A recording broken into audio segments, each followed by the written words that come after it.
Starting again. Interesting. Let me just get comfortable. Interesting episode this time, hopefully. So 2 days ago, let me analyze my spawn first. Okay, we spawned in one of these smaller villages, but normally they have very interesting, better loot. Yeah, look, see, we're eating good. Okay, let me just do my admin tasks. Let me loot, let me do all that, and then I will get started talking on about something that's hopefully a little interesting, a little insightful. And obviously it's probably going to be something that ooh, nice. I've got enough to make a axe. I think I'll do, because axes are pretty useful. And then maybe we abandon this village. Seems a little callous after looting it, but that's the world we live in, villagers. We live in a callous, we live in a cold and feeling world. But no, so I think I'm going to title this video something to do with my ADHD. So I've officially been diagnosed as of 2 days ago when this is uploaded. As far as I'm concerned, it was a long time coming. I was waiting, so I'll tell the full story, because oftentimes with these seasons, the first episode, I'm going to move away from the villages, they're far too loud. The first episode is normally kind of quiet, I'm just trying to find my way, so we'll try out something a little different. I always do that now, and I don't know why. So I have been waiting for this for the better part of 4 or 5 years now.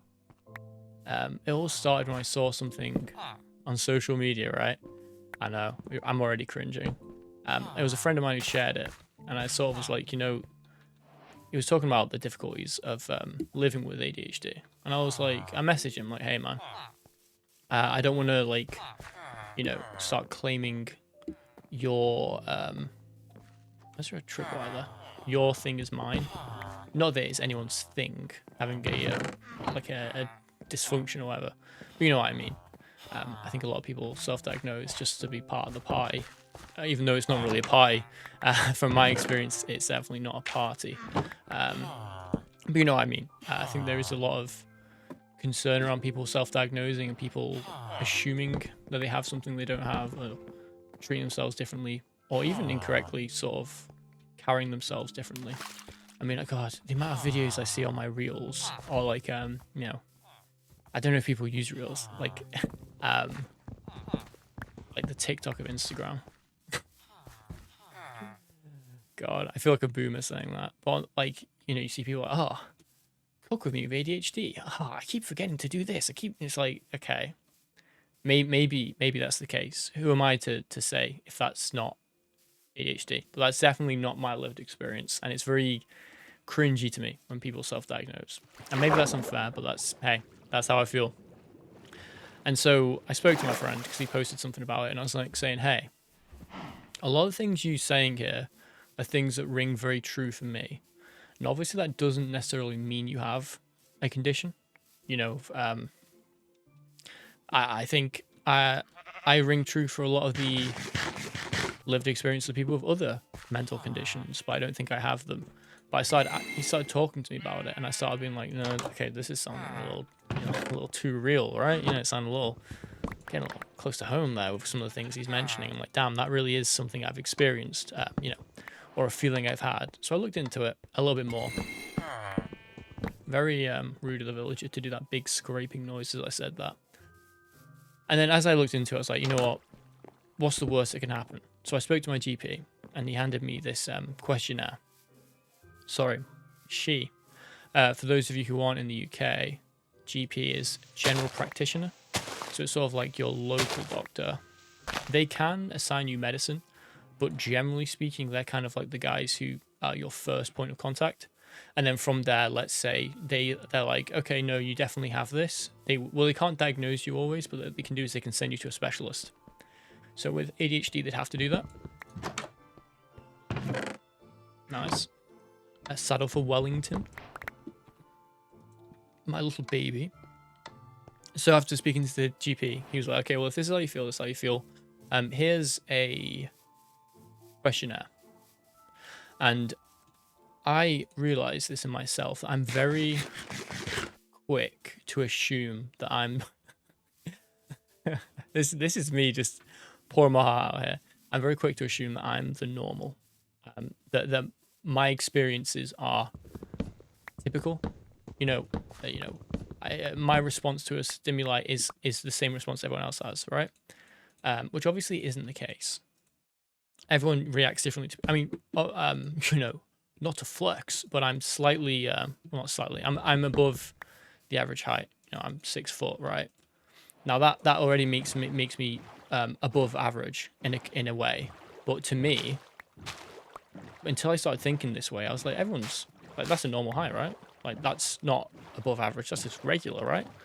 And then you start thinking about other things. And so the questionnaire was stuff like, were you disruptive in school? Were you this? Were you that? And I was like, that's normal, right? Everyone interrupts. Everyone talks over people. Everyone gets that feeling in their chest where they just can't contain themselves and they want to interrupt and say what they want to say. And it was like, oh wait, that's not typical, huh? I was like, oh, okay, well, don't have to feel about that. And then you sort of do all that, and it's like, okay, maybe there's more to this. And so that's kind of how my experience started. Wow, that is a good chest. Goodbye. A lot of obsidian now.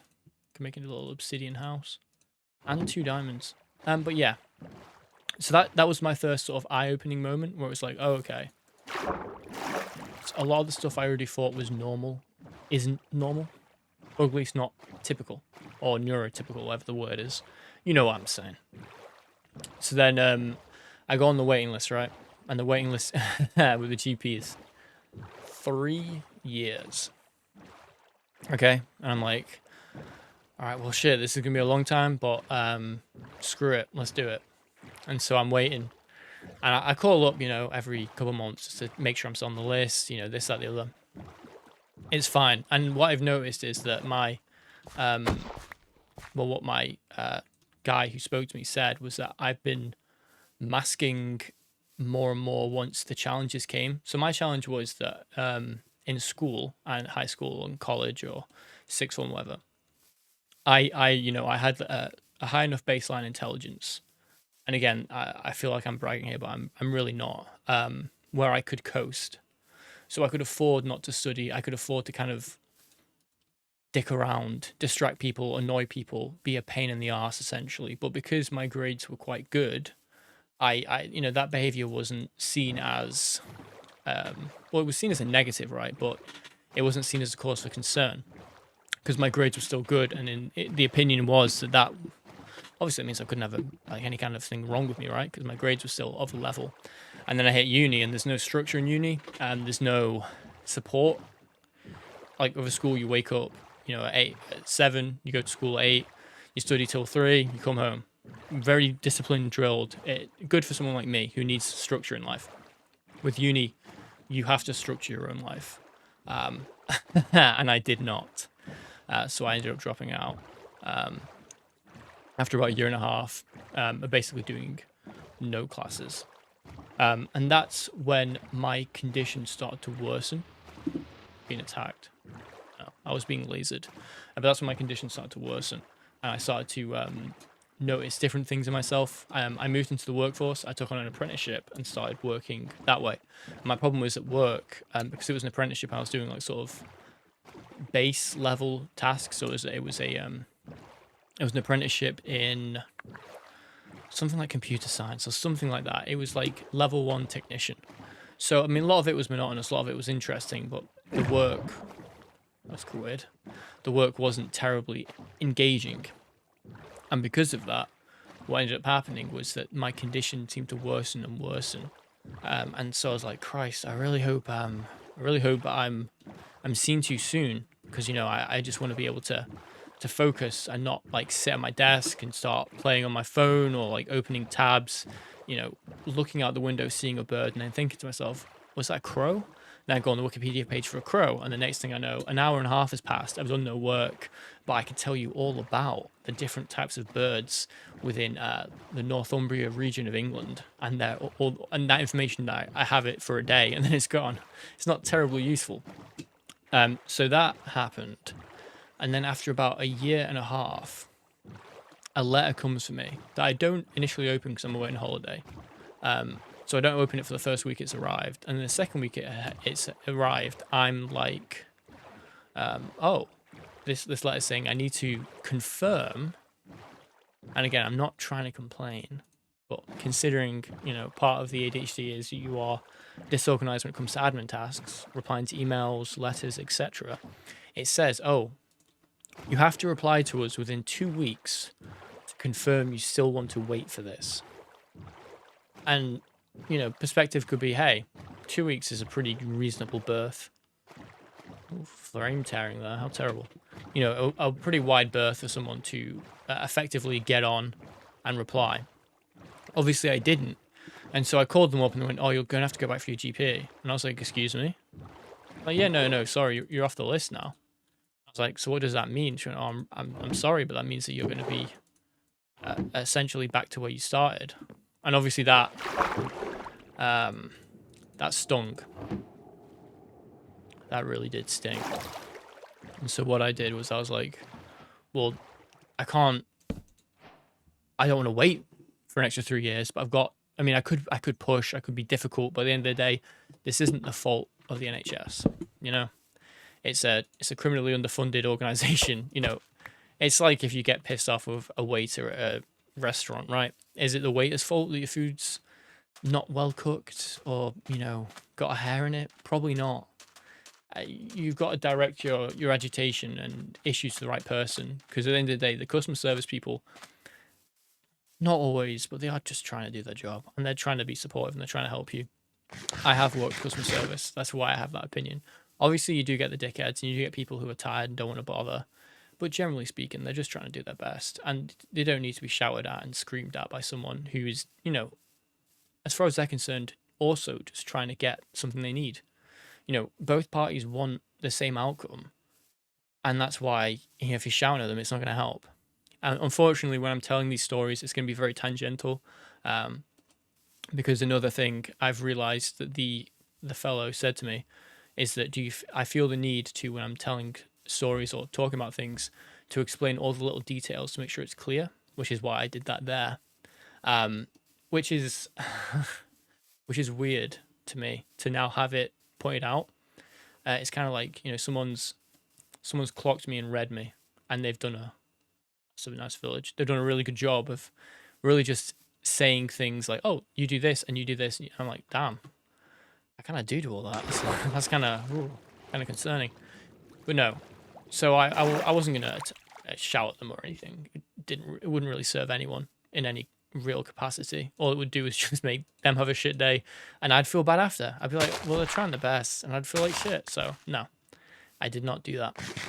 So I went back on the waiting list, and I was just like, oh god, all right, 3 years, we can do this. And during that time, I progressed through my apprenticeship. I, through the grace of God, or some deity, or just the most insane luck ever, managed to pass my first apprenticeship assignment thing. I think it's called an EPA, an endpoint assessment. And so I passed that, which was really, really nice. But I did have to do some exams, and they were a nightmare. Just sitting still for like 10 minutes is torturous for me. So sitting still for like an hour and a half in a test environment where I'm trying to focus, yeah, no, it was not fun. And so I failed one of the exams twice, and it was one of the easiest ones. Like, the ones that are all about like esoteric coding and like, setting up a network in Packet Tracer, which is like a piece of software. I'm not going to explain it. I'm not going to go down that tangent, or we'll be here all day. Essentially, it was a lot of work, but I did it, and I was really happy. And I moved to a different company, and I was like, okay. I remember saying to myself, oh my god, all right, we're a new company. We're not going to fall into the same mistakes. We're going to work really hard. We're going to get really good results. And you know what? For the first day, I did that. By the end of the first week, I was back to my old tricks. And it feels really bad to say that. It feels really bad to say that because I was like, damn, yeah, I couldn't even maintain it for a week. And bear in mind, all right, I'm quite a driven and disciplined person, want to be. Obviously, this channel, look, some people say, you know, it's not, why are you even bothering uploading videos to the channel? You have 35 subscribers, who gives a shit? It's like, well, to me, that's 35 people who maybe occasionally want to hear me talk or hear me or watch me play Minecraft. It's nice. And so the idea of doing this is really appealing to me, and I do genuinely just enjoy it, and I like the structure this provides. And I think maybe because it's easy to me, like to play Minecraft, or it's comfortable, I'm okay doing it. Whereas things like, actually, that would probably be useful. Things like saying disciplined in other ways are difficult. It's why, for example, I'm really, really consistent with the gym. I'm almost always training 3 to 4 times a week, which apparently is also, again, another thing where, because after I train, I don't feel guilty to relax, which apparently is another indicator.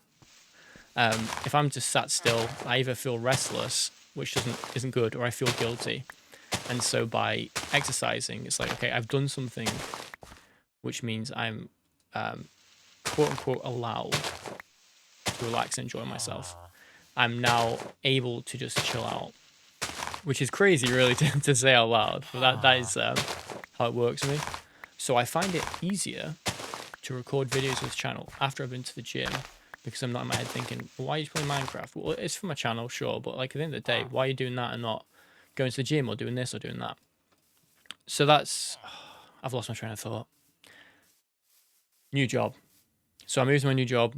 I'm like, I'm going to do this. I'm going to be disciplined, fall out of it, start doing my apprenticeship at my new job, which is the next level apprenticeship. And it's really tough. However, luckily, 2 things happened. The first thing is that the guy who comes to join the company after me is, think about it now, he probably did help me mask.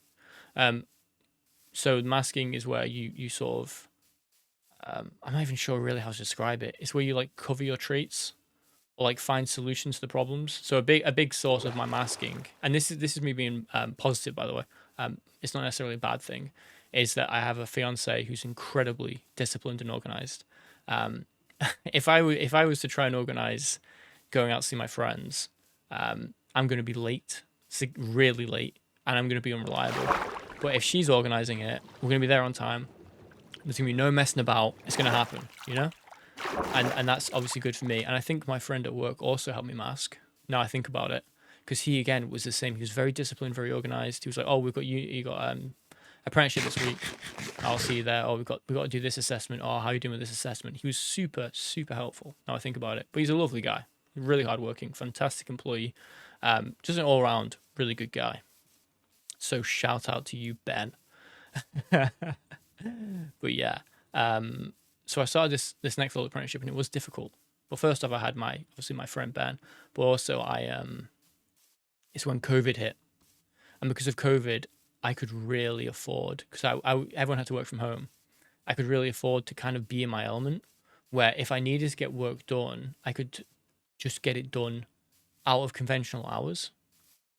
Because I find that, from like 2 a.m. to 4 a.m., my brain's like, oh, we are working today. Like, you want to tidy this room? It's done. You want to sort out these things? It's done. Not always, but like if I know I need to lock in, that's when I lock in. And that's when I'm in full on, like, if I played my videos, sorry, my gameplay, every single time I did my gameplay, it was like 3 or 4 a.m. Would be on episode 400 of series 1. Probably not, but I can pretend.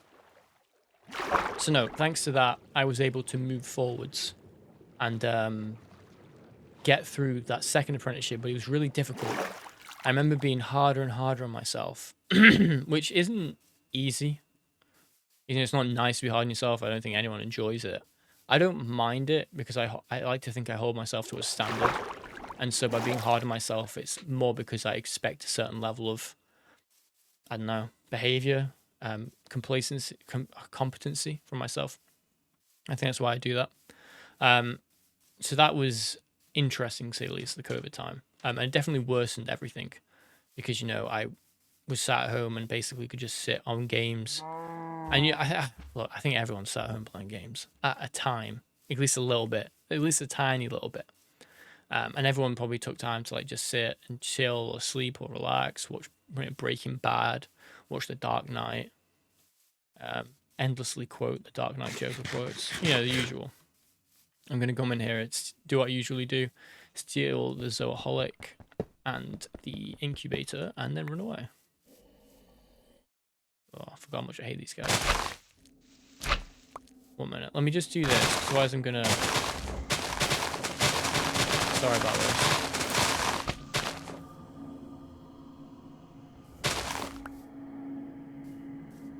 I keep thinking I'm hearing gunshots. Sorry. Arrows being shot. So no, that was that. COVID was difficult, to put it lightly. But we progressed. We moved forwards. And so yeah, it was weighing down on me more and more. And I was like, this is taking forever. It's like another 2 years. You know, I haven't even got the letter. You know, the letter that just is like, oh, you have 2 weeks to respond, otherwise piss off. Which is obviously, you know, again, not the fault of anyone. Of anyone specific. It's just that's how the process is. And, you know, sometimes that's what you just gotta accept. You know, you can only rage against the machine so much, right? At the end of the day, if you can't... I'm not in a position where I can affect the NHS. So why bother? Which maybe is a bit defeatist of me. Potentially that's me being defeatist. Maybe I could have done more. I'm sure I could have, but, you know, it was difficult. It's difficult being organised normally for me, so trying to do it while dealing with all this other stuff was just a nightmare. I'm just looting here and I'm trying to figure out what I'm going to drop for what.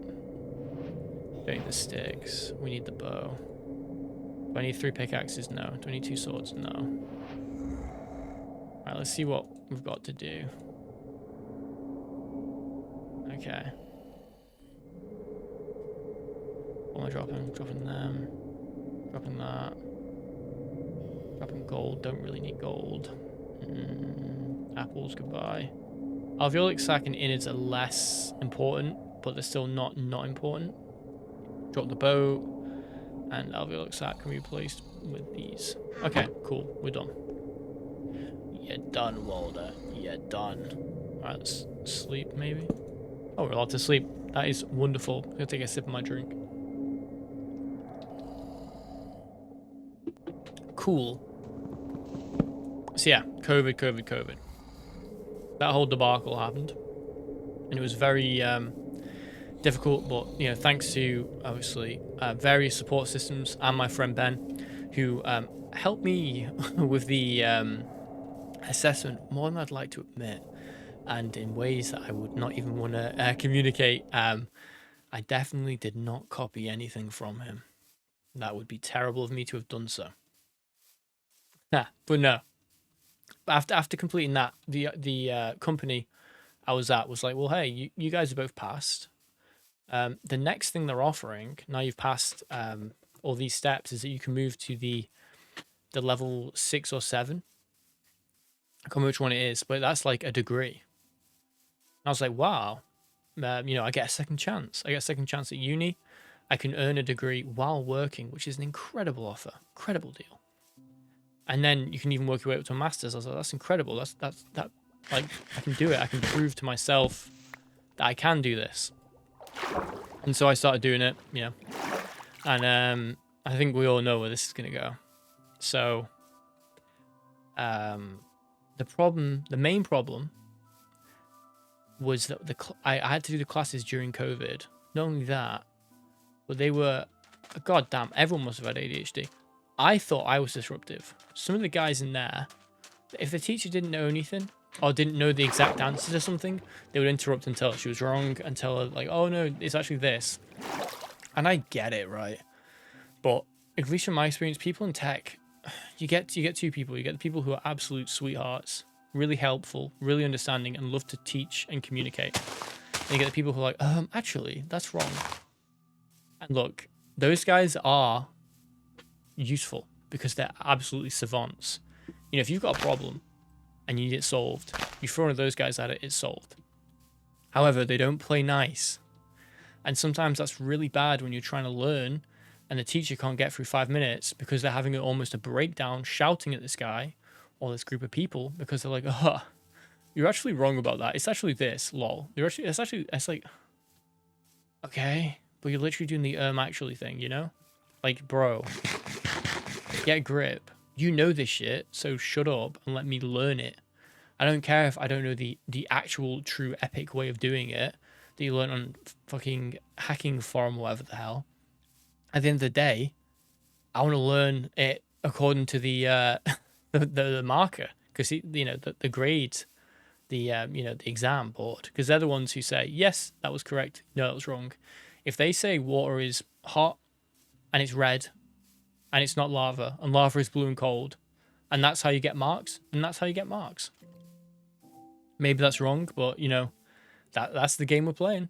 Work within the confines of the game, So that did a number on me. And then I remember there was this one lesson, and because the lessons were in like I think it was Zoom, or it might have been Cisco, WebEx, whatever the hell calls. And they got like their friend from Discord in it. I'm not gonna lie, I was pissing myself, but I was also like, oh, this is really funny, but I actually want to learn for once. Like, this is the stuff I used to do in high school and primary school, man. They joined the chat, and their name was Pogadongas or something like that, and they just spammed the the dongas, like them old memes where it's like the wide faces, and they were spamming like raise your dongas, donga time, it's dongatastic, all this shit. And it was funny, but I was just like, man, the teacher was kicking off. They pulled in someone else to talk to everyone. And it was like, I just spent an hour and a half that I could have just spent working, dealing with a teacher shouting at people, saying, who's this Dongas guy, kicking him, and then them, giving their friend the code again. And like, oh, who's giving him the code? And no one's like, well, it's not me, it's not me, it's not me. It's like, oh, dude. Like, what? Yeah. And so I was sat there in the lesson like, this is just a waste of my time. I'm not going to pass this. I'm self-aware enough to know that I'm just not going to pass this. So I was like, screw it. I spoke to my skills coach, and he's a lovely guy. And he's like, are you sure you want to do this? Like, you seem really smart. Oh, yeah. But you seem really, you're driven, you're smart. I was like, look, the class is too disruptive. He said, well, I don't want to stop you. But I am going to, instead of doing what you've asked, put you on hold. Not on the call, of course, in terms of academic study. God damn, the game's stuttering like crazy. So instead of me immediately leaving, I got given a year to sort of make the decision. And at any point I could come back, I could join like the last cohort or like the next cohort and be like, oh, okay, I'm technically a year behind from my friend, but at least I'm still doing it. And a part of me was like, oh, that could work. I get rid of this disruptive class. But then there was this like voice in my ear, obviously coming from me. That was like, there's no point, dude. You're not gonna pass. Like this was a blessing in disguise, because at least then you'd have to admit to yourself you can't do it. You can just say that's the reason why, which actually really sucks to say out loud. But I guess this is my diary now. So no, I was just like, screw it, fuck it, yeah, no. Like I'm self-aware enough to know I won't be able to do this. I started like thinking maybe I'm just not that smart. Maybe I just can't get it. And obviously now looking back, I'm like, nah, I'm kind of smart, I think. My game's not stuttering. So yeah, after that, that's when I was really like, come on, this is taking forever. I started speaking to my friends about it, and they were on the same boat. Birds of a feather, right? Like I think 3 or 4 of my friends are all waiting. And then they mentioned there's this thing called right to choose.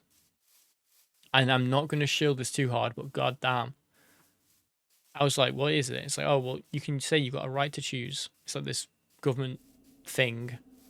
And then, if you don't get, you basically have to be seen within, I think it's 6 weeks or 8 weeks or something. It's only for diagnoses of autism or ADHD, however. I was like, okay,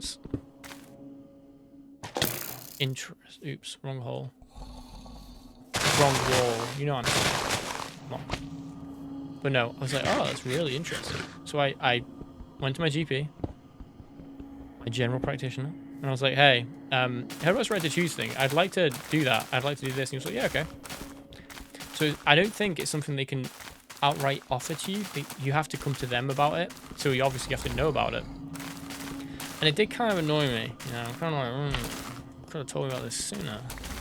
But at least I know, right? So I did it, and every single month I was calling them like, oh, hey, I know it's been like a couple months now. Like, am I able to do this now? Like, you know, when can I do this? And they were like, oh, no, probably be doable. Oh, they're unique. Okay. You can only do this, like, you know, oh, we'll have to wait till next month, or... I remember they were saying for a very long time, next month is when it'll happen. And every month I'd get, like, oh, this is the month. I'm finally going to get it. And then it would be like, oh, sorry, the waiting list is really long. It'll be next month. And that was quite disheartening, but I was like, oh, I'm so close. And then I moved to my new job. And in my new job, I'm pretty senior. And I have a pretty big team that relies on me. I'm like double digits people. Yeah, this guy's got exactly 10.1 people. Nah, I'm not trying to give away too much information, but I have a reasonably big sized team under me, and I'm not only their guidance but their point of escalation. You know, if they need help, if they're struggling, if they're confused, I have to be that reliable source of information, and I can be. I think I'm a good teacher, and I think I'm a good communicator when I'm not sort of like doing word vomit. And I was like, okay, no, I really can't afford to screw up again. I can't afford to go back into my old ways, and I haven't. But it's been really, really quite difficult sticking to it. And obviously, sometimes I slip up. I have days where I just can't concentrate. I can't focus on anything. Even when I'm like sat there straining as hard as I can just to focus, I can't. And I was like, oh, this really needs to come. And then, lo and behold, I finally get the confirmation. I'm like, oh my god, I've been confirmed for the thing. And they give me a date. And the date, as I realize now, wasn't to see the practitioner. It was to be enlisted to see the practitioner. And then after that, I had to get a blood pressure machine delivered to me, which actually I really like, because it tells me that my diastolic and systolic and blood pressure were really good and indicate that I'm healthy. I'm like, yeah, well, yeah, man. Hitting the gym a couple of times a week, and I don't just do strongman anymore. I do actual cardio as well. So I was kind of hoping it'd be saying I'm good. This stuttering is getting a bit unfortunate. If it keeps stuttering, I'll close and reopen the game. But no, I was like, damn, that's really good to hear. I guess I could set up a base around here. Why not right here? No one moving around.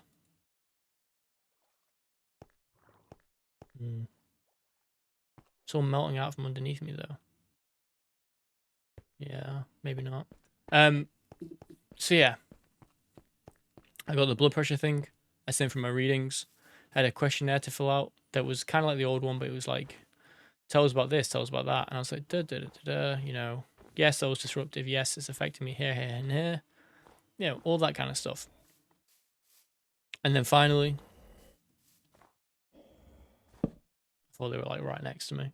1 second.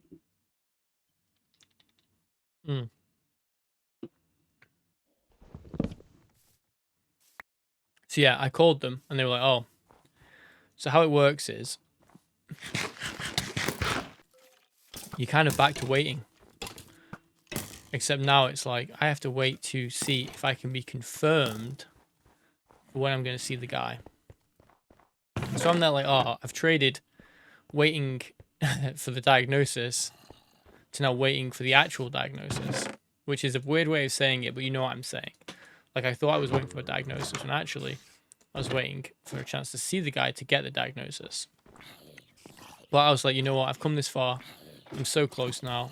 I absolutely can't afford to mess about. Still kicking off over there.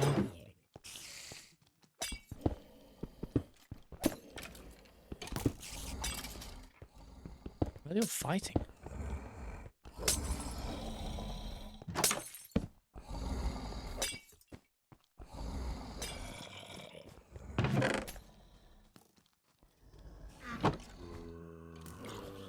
I want to loot this place while it's empty.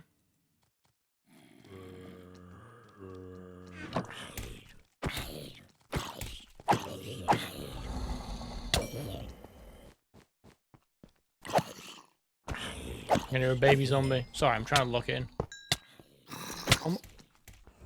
Oh my god. He had a diamond sword. Mate. I was like, oh, it's a baby zombie. He's gonna hit me for like 2 bars. Damn. Right, 1 second, I'll be back. And I'm back. Right, let me see if I can keep telling my story. Oh, I guess I'll have to like pick up where I was in terms of like picking up gear. Oh. Oh, it's a lighthouse. Oh, that's cool. The village is gonna be so loud. Right, let me quickly loot this place and I'll go back to where I was. In my very interesting story. It's really good. A leather tunic with the curse of vanishing. Oops. Alright, this song.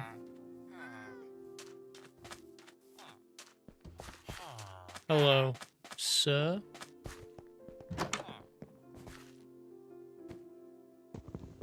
Yeah, I'll punch this open then.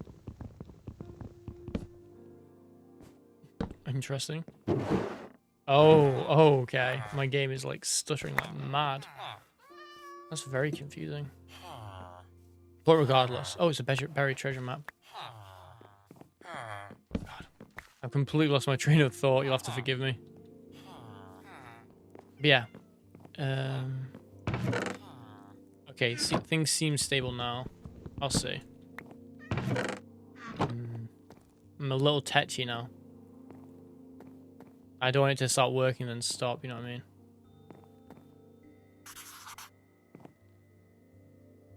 What? No buried treasure here at all. It's a cool map though. I kind of like maps.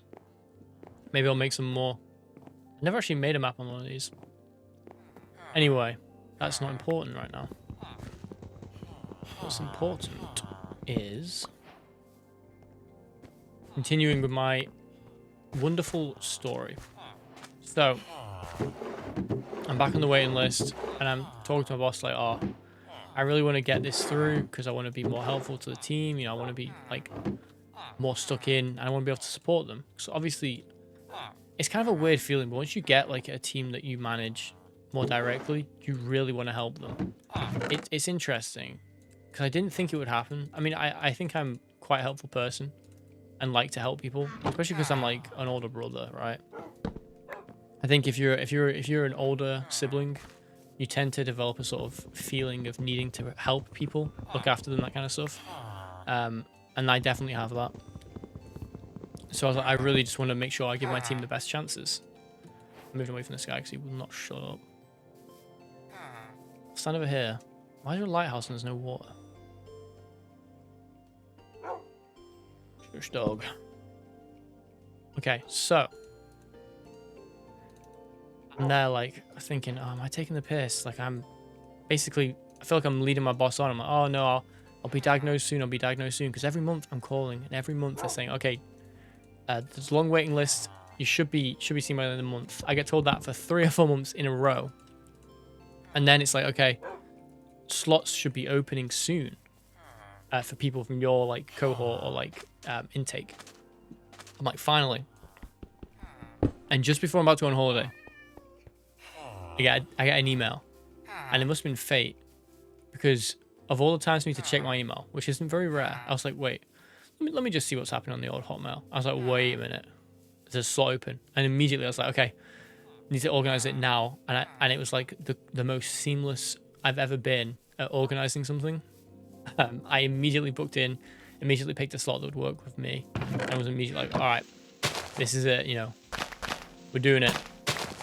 And it was after my holiday, so I spent the whole holiday like, oh man, you know, this is it. Right, let me just play this up quickly. It's gonna be really loud. Nearly done. You know, I need my bread. Finding bones, I'll get myself Dennis back. Okay. Where was I? Wonderful oak planks. I don't need a stack of seeds, do I? Let's be honest. So no, I got back from holiday and I was like very excited, obviously. Not, you know, obviously I love my holiday, but I was like, oh my God, this is it. And so I had the meeting and we sort of ran through questions. But before that, I'm getting ahead of myself. I'm getting ahead of myself. I had to do this test, okay? And the test was kind of like, it was like a game. It was like a rhythm game in a way. So what I had to do was, let's make a torch before we forget. We've already got torches, but I'm doing it now. What you had to do was, you would be, this was awful. I had to sit in a room still for 20 minutes focusing on my computer screen. And during that time, I was shown 4 different shapes.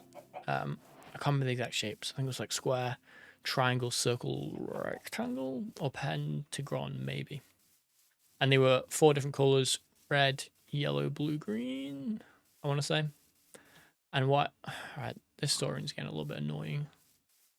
If it stores one more time, I'm going to open and close. And anyway, well, 1 minute. Let's see if we started now. So the test was, it would show these 4 different shapes in different colors. What you were meant to do was, if you see the same shape, I can't remember the exact rules of it. It's like if you see a shape and color in sequence.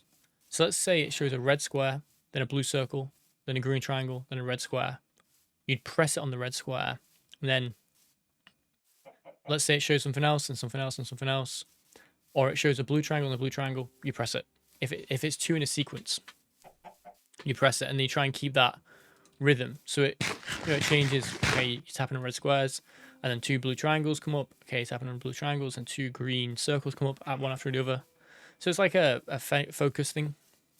And I did it, and the whole time I'm thinking, I hope I'm not cheating. I hope I'm doing this correctly. I hope, like, because I thought, right, okay, this is really easy. Like, I think I was like, I'm bossing this. This is so easy. And the whole time, like, right, this must mean I don't have it. And then I go into the consultation. This is with like a proper, a doctor or a physician, whatever the term is, for a guy basically who can diagnose you.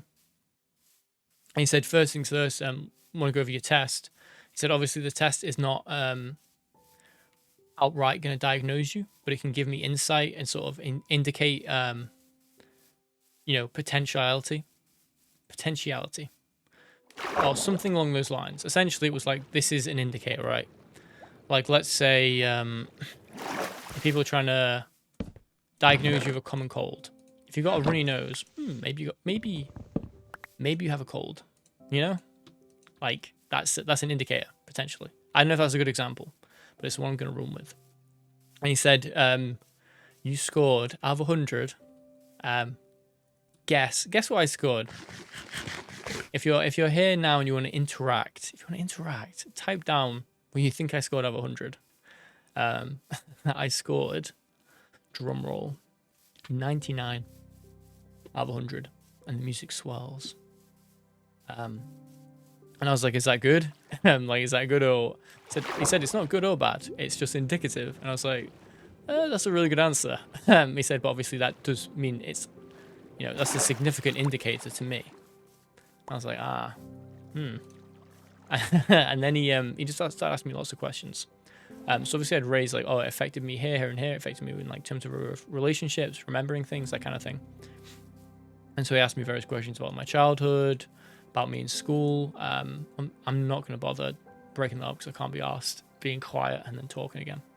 And like stuff like things that, again, I think I mentioned earlier, things that I feel are normal, or like what you should be or how you should act.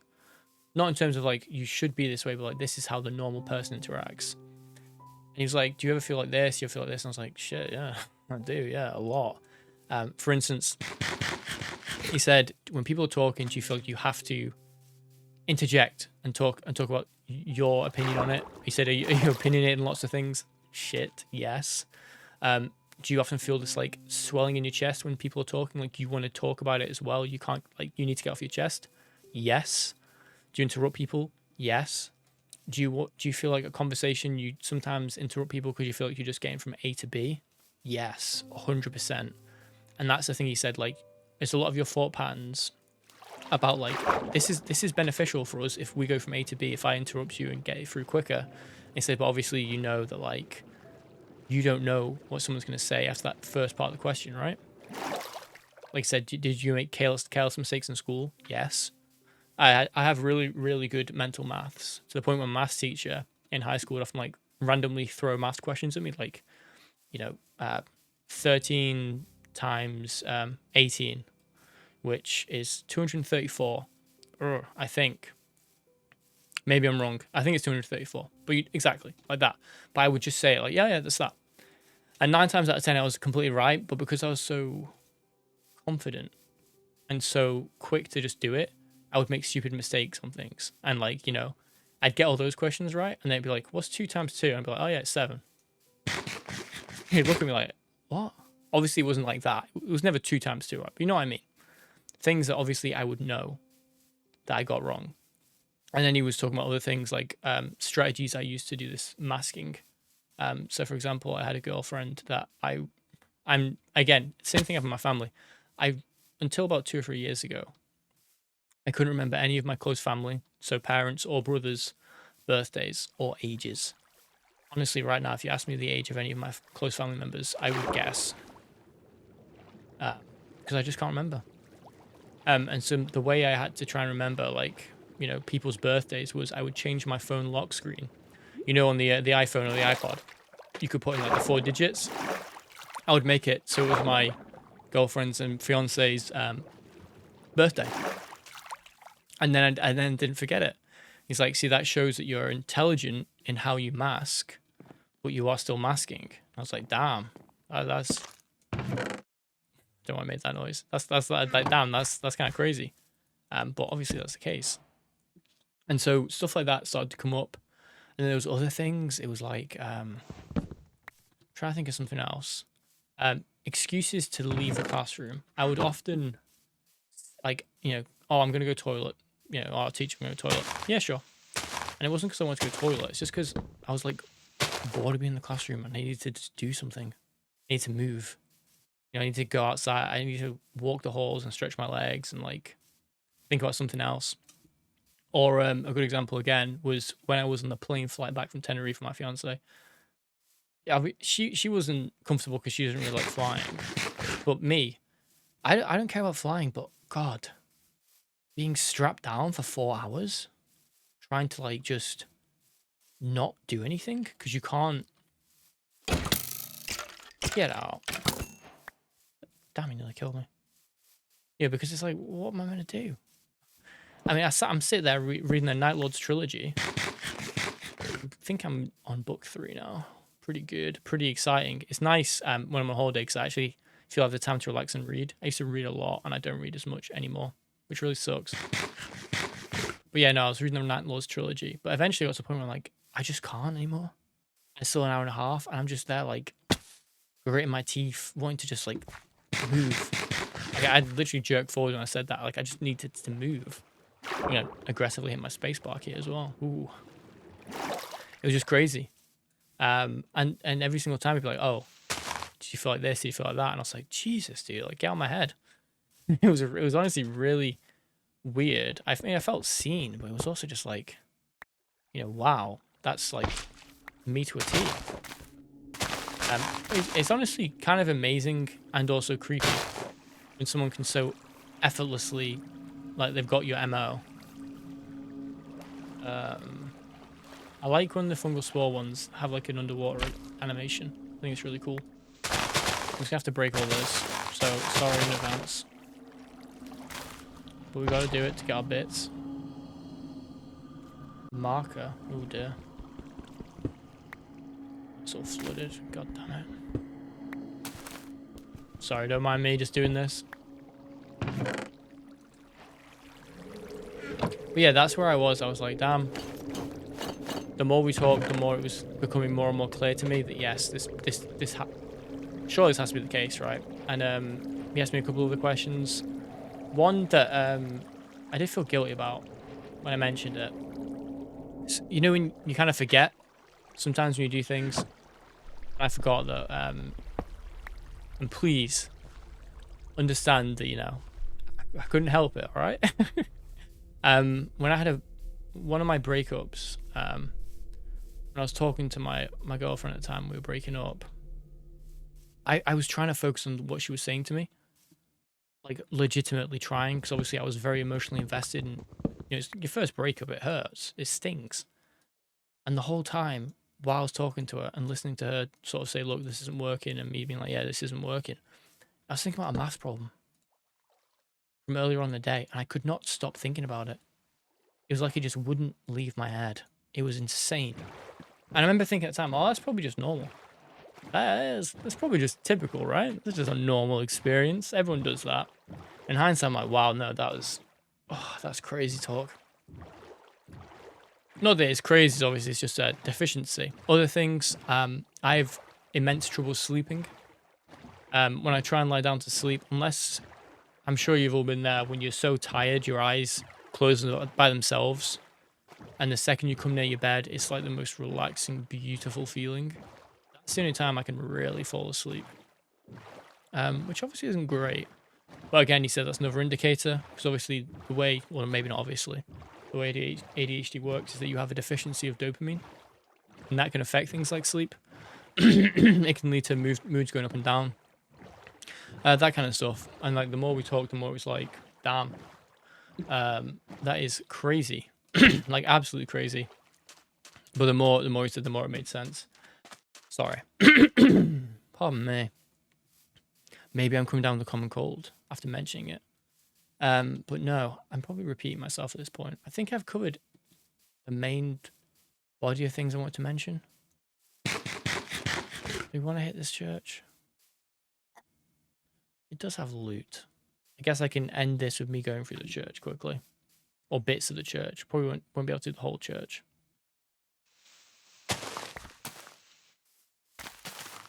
Beautiful. I do want to get some of them flags. It's flooded. Ugh. It's the lower ground's flooded as well. Can't tell.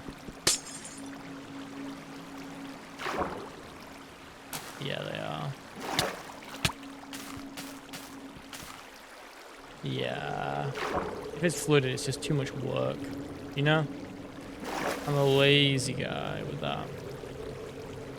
However, we'll go and loot this thing and destroy the little proto hive mind before it becomes a big adult hive mind. But no, it was good. It was good at the end when he was like, I just want to say, obviously, I feel comfortable in diagnosing you with ADHD.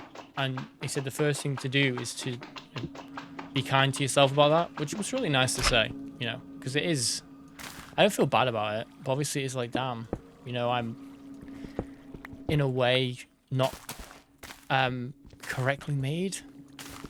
And obviously when I started talking to him, we were discussing how, like, yeah, maybe if I didn't have this, I might have passed uni, which is, you know, a weird feeling to like admit that and be like, that's the case.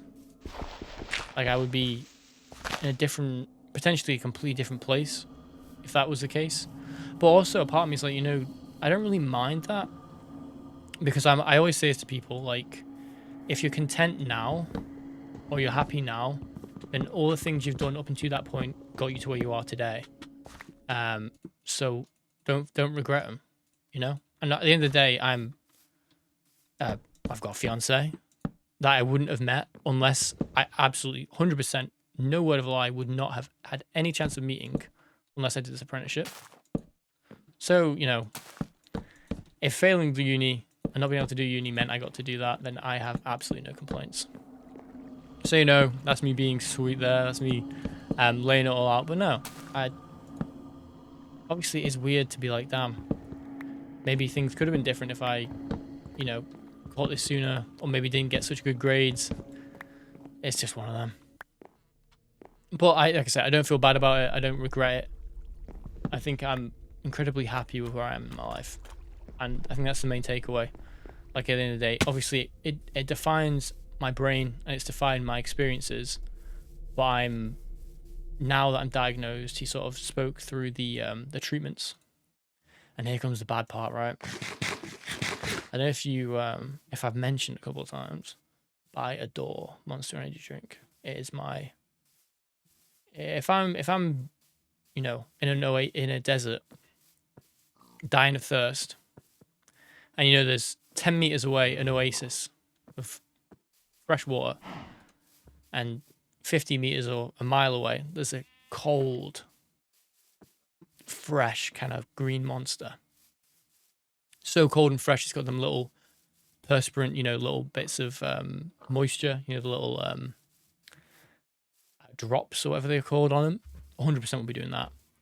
But regardless of the treatment of the medicine I take, for the next 3 months, I can basically have zero caffeine because it could mess with the readings, and they need to have regular readings from me to confirm it's not like messing with me. And I was like, God damn it, I get what I want, but I have to lose something I love. I think my fiance is very happy though. She's not a fan of me drinking Monster. But I love it. I love it. So no, I guess what I'm saying is the next 3 months of videos, I might seem a little different. And I'm still me. It just might be a slightly different form of me. It'd be interesting, for me at least, to look back at some of the older videos and then look back at the newer ones once they've been done. So I'm going to continue doing this 100%. I truly love doing this. I think it's really fun. I'm going to look back on this and be like, oh, that's interesting. Or maybe I won't. Maybe it won't do anything for me. Or maybe it would be really bad and I can't deal with it. At the end of the day, I don't know. But I really want to try. So, yeah. That's my, story. Bookshop experiences explained. And also the first episode of this new season, which turned out to be, me being killed and then coming back with way less gear, but still kicking. Do we have a waystone? We do have a waystone. Okay. I think next episode we're going to head to this village. You friendly? You are. Hello, Vanessa. Not Vanessa. But no, if you've made it this far, genuinely thank you for listening to the whole tirade. Obviously, if you do have ADHD and you have any advice, please provide it. I'm really open to learning as much as I can.